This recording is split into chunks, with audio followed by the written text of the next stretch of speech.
जय हिंद साथियों, स्वागत है आपका अपने YouTube चैनल स्टडी विद उदय में। दोस्तों, आज के इस वीडियो में हम बात करेंगे हिंदी गद्य की शिक्षण विधियां कौन कौन सी हैं।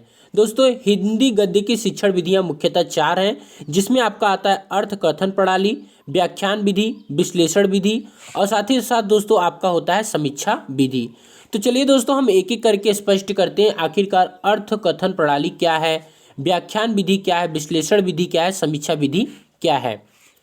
दोस्तों, हम बात कर लेते हैं अर्थ कथन प्रणाली। तो दोस्तों, अर्थ कथन प्रणाली जो है यह परंपरागत रूप से चली आ रही, यह काफ़ी पुरानी है और लगातार यह चली आ रही। इस विधि में क्या होता है, जो शिक्षक होता है किसी गद्य या निबंध को क्या करता है, रीडिंग लगाता है। रीडिंग लगाने के बाद क्या करता है, जो उसमें कठिन शब्द आए होते हैं उसका अर्थ भी क्या करता है, बताता है। और जहां आवश्यक होता है वाक्यों में भावों को स्पष्ट करने के लिए कथन करता है तथा संपूर्ण गद्यांश का अर्थ स्पष्ट कर देता है। जो कथन समराइजेशन जो होता है उस तरीके से भी ये क्या करता है, स्पष्ट कर देता है।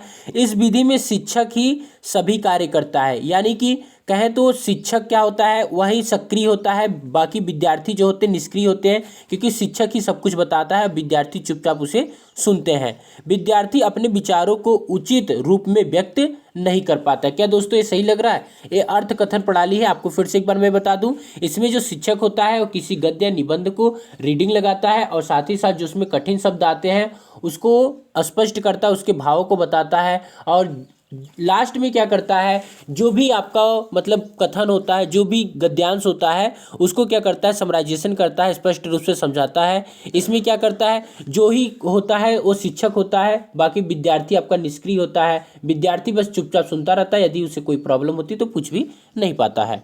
चलिए दोस्तों, हम जान लेते हैं व्याख्यान विधि। दोस्तों, व्याख्यान विधि में शिक्षक मौखिक पठन करने के पश्चात शब्दों व भावों की व्याख्या करता है। व्याख्यान विधि में क्या होता है, तो इसमें जो शिक्षक होता है वो अर्थकथन प्रणाली की तरह ही मौखिक पठन करता है और इसके करने के बाद बल्कि क्या करता है, जो भाव होते हैं उसकी व्याख्या करता है और गद्यांश का सरल शब्दों में अर्थ बताता है। जो गद्यांश होता है उसका सरल शब्दों में अर्थ बताता है और शब्दों की व्याख्या में उपसर्ग, प्रत्यय, संधि तथा समास आदि का समावेश करता है एवं शब्दों के विलोम पर्यायवाची शब्द स्पष्ट करता है। साथ ही भावों को स्पष्ट करने के लिए उनकी व्याख्या भी करता है। इस विधि में शिक्षक सक्रिय तथा विद्यार्थी निष्क्रिय होते हैं। जैसा कि अर्थकथन प्रणाली में था, उसमें भी शिक्षक सक्रिय था और विद्यार्थी निष्क्रिय था। विश्लेषण विधि क्या होती है? तो दोस्तों, विश्लेषण विधि यह विधि व्याख्या प्रणाली का ही सुधार रूप है, मतलब कि व्याख्या को ही सुधार करके विश्लेषण विधि लाई गई।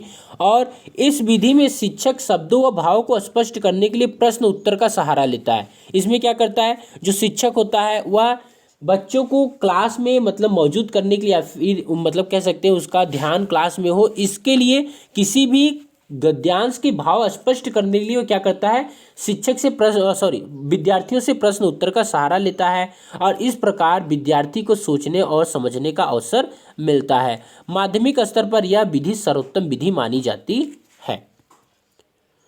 दोस्तों, हम लास्ट देख लेते हैं समीक्षा विधि क्या है। तो दोस्तों, समीक्षा विधि, इस विधि का प्रयोग उच्चतर माध्यमिक तथा उच्च कक्षाओं में किया जाता है। विद्यार्थियों द्वारा भाषाई कौशलों में पूर्णता प्राप्त करने पर ही इस विधि का प्रयोग करना चाहिए। मतलब कि इस विधि का प्रयोग उच्चतर माध्यमिक और उच्च कक्षाओं में ही किया जाता है, क्योंकि इसमें जो होता है विद्यार्थी द्वारा भाषाई कौशल को पूरी तरीके से देने का प्रयास किया जाता है और इस विधि में निबंध के तत्वों को विश्लेषण कर उसके गुण दोषों की परख की जाती है। यानी कि कोई निबंध है या फिर कह सकते हैं कोई गद्यांश ही है, तो उसके तत्वों का विश्लेषण करके हम ये देख सकते हैं उसमें क्या कमियां हैं और क्या अच्छाइयां हैं, इनकी परख करते हैं। इस विधि का प्रयोग निबंध के तत्वों की व्याख्या तथा समीक्षा के संबंध में ही किया जाता है।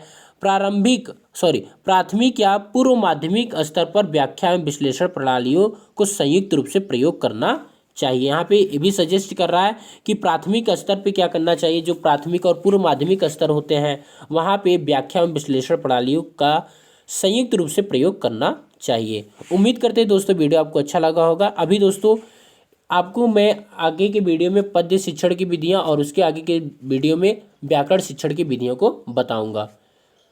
Thanks for watching this video.